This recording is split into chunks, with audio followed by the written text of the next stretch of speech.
All right, guys, welcome to another video. Today I'm going to talk about the transition to season three and I guess season three because it used to be season of Conquest, KVK4, but Lilith made a change a few months ago where you can get the end game commanders in season three now, which really actually changed a lot of the investment strategies. So a lot of the strategies that are out there, I'll kind of give you the meta or the big picture overview. The big picture now is don't invest gold heads in any legendary commanders until you get to season three. Before, some people will recommend YSG, Isangay right here, right? But with the latest two archer commanders that are set to come out, right? Today is December 18th. Literally, Herman Prime could come out tonight for me. And the actual Benepal is going to come out in the MGE. Once they come out, you would feel really silly having invested 700 gold heads or 690 gold heads into Isangay when you could have put it into a better archer commander, right? So the way to kind of make up for it is to divert your resources to equipment and armament, because those carry over, right? So if you have an archer specific armament that's on a epic Herman, it could help you do really well in KVK1, but also when you get to KVK3, when you have it on a better commander, it will actually still carry over and you don't feel like you lose your progress. Okay.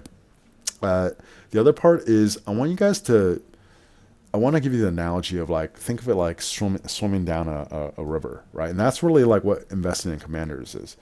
You have an entry point when you swim in. It's a lot of effort to swim upstream, but if you just kind of float downstream, you'll eventually catch up. So what do I mean by that, right? So right now, Nevsky, the way we refer to commanders is by generations, right? So generation is right now it's like every between like 60 to maybe like 85 days, a new commander of a type comes out, right? And they usually come out one in the wheel, one in Mightiest Governor, MGE. All right, so when they come out, I think the generation actually starts with archers. So it's archers, then leadership, then cav, then infantry, right? And leadership may or may not go away. I don't think Lilith has confirmed that yet, but let's just pretend right now they're still around.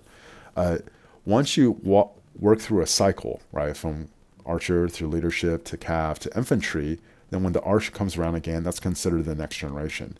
Now, sometimes the next generation commander isn't as good as a previous generation run, right? Like Bertrand, which I don't even have. I'm going to pull him up. But Bertrand is someone that came out, and that just wasn't that good, right? And one that's more recent, Sargon, which I don't even know if I unlocked. Let's see. I don't think I unlocked Sargon. But yeah, basically that's just all you need to know, right? Sargon is one that actually came out after Scipio. And while he's pretty good, I would not recommend anybody who is getting to season three to invest in him. Because one, you're investing upstream, right? But two, for what he does and like how replaceable he would be when other infantry commanders come out, he's just not worth it.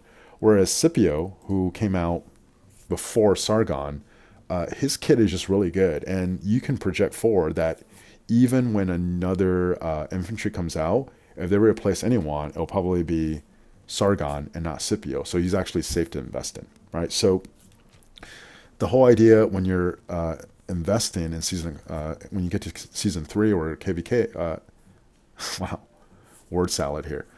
The whole idea is that when you get to season three of KVK, you want to have as many gold heads as you can saved up so you can invest projecting forward in the best commander available. If you are on the verge, so right now,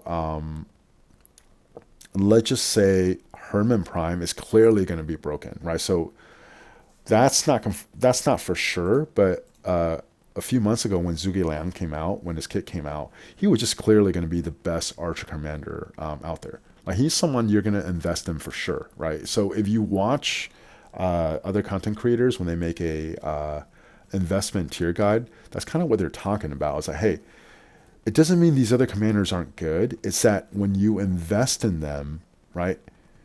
One, by the time you max that commander, let's just say you max Sargon, or by the time you get close to maxing him, let's just say you got him to 5551, and then a new infantry commander comes out that's just clearly way better. What are you going to do? Are you just going to abandon Sargon, or are you going to finish maxing Sargon and then move your sculptures into the newest commander? Whereas if you didn't invest in Sargon, maybe you'll take a little bit of a hit because he's okay, he's good, but not that great. When the newer infantry commander comes out, your sculptures will be ready for you to actually have the best of the best, right?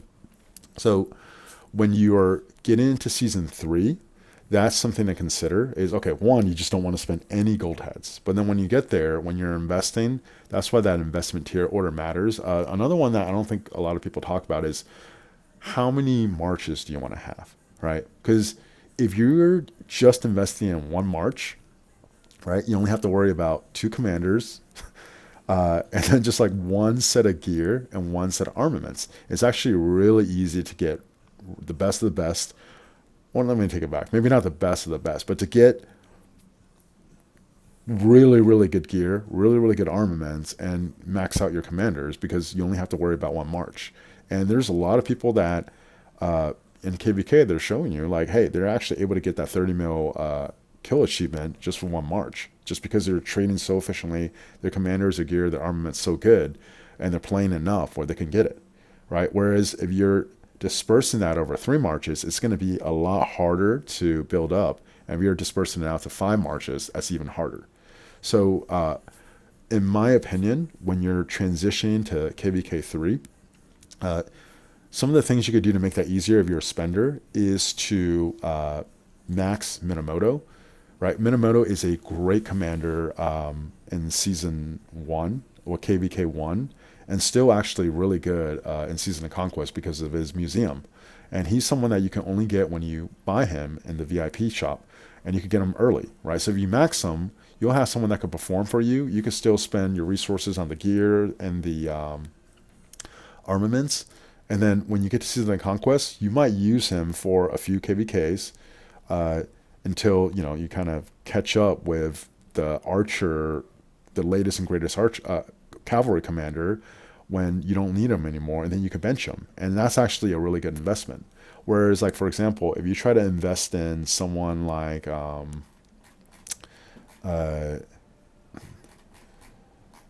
William, when you first get to Season of Conquest, where's my William?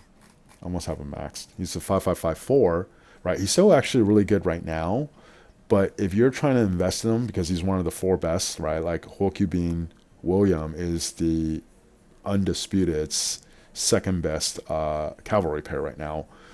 By the time you get him close to maxing him or max him, the new Cav commander might have been out, and now you don't have the gold head set up to actually put it into the new Cav commander right away, right? So if you backwards invest, unless you can max like one commander every month, I would recommend not backwards investing and just actually investing in what's the best of the best right now that projects into the future, and then wait to catch up. And that's something I don't think that's talked about a lot. And then the second one is kind of figuring out, okay, how many marches can I support? I would say if you are free to play, just start out with 1, maybe 2.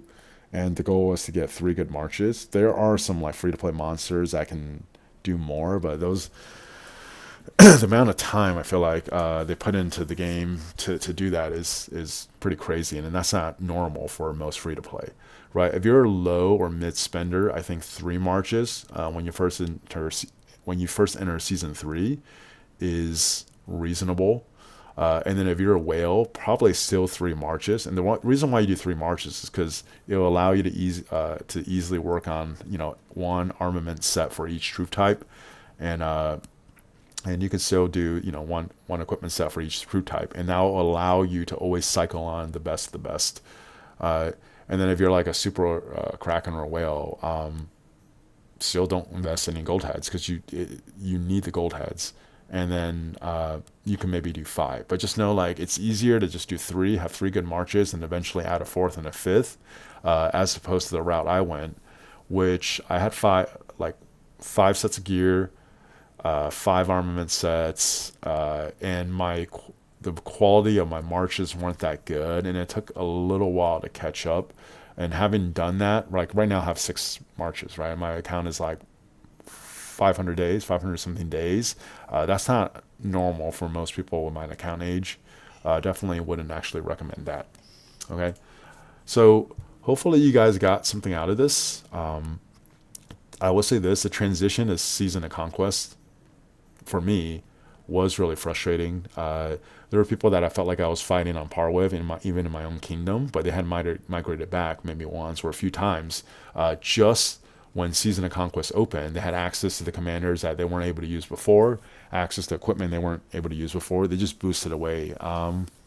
They kicked my butt in Canyon when they were in KVK, because they were just able to get much better trades. They perform a lot better for me. And when I was trying to catch up, right, I didn't even have experience tomes to max the commanders I got, and I had to just march around trying to grind guardians just to catch up and max some of the commanders I was getting.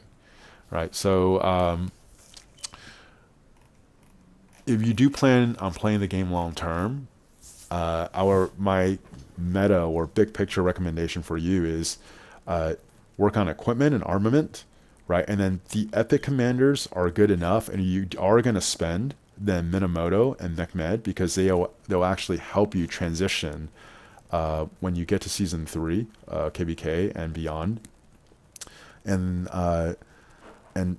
yeah, but even be mindful, you want to save up some experience tomes, or else that transition is going to be frustrating. And then the other one is, I wouldn't recommend having more than 3 marches, just because it disperses out the quality of your march too much, and you're already trying to catch up on commanders.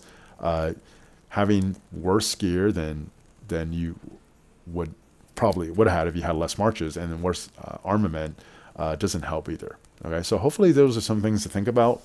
If you have any questions or comments, please leave them, and I will talk to you guys next time.